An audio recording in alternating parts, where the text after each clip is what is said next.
तर बातमी सगळ्यांचंच टेन्शन वाढवणारी आहे, कारण मंकी पॉक्सचा रुग्ण देशात आढळलाय।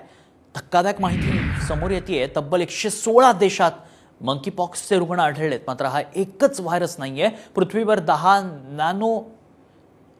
नॉनिलियन व्हायरस ऍक्टिव्ह झालेत, त्यामुळे सरकार अलर्ट झालंय। यावरचाच एक रिपोर्ट। मंकीपॉक्स व्हायरसचा 116 देशांना धोका। पृथ्वीवर 10 नॉनिलियन व्हायरस ऍक्टिव्ह। कोरोना व्हायरस नंतर मंकीपॉक्सची दहशत। मंकीपॉक्स व्हायरस 116 देशांमध्ये धुमाकूळ घालतोय।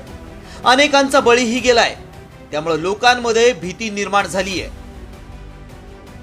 याचं संक्रमण 2022 पासून होत असून हळूहळू हा व्हायरस सगळ्या देशांमध्ये पाय रोवतोय।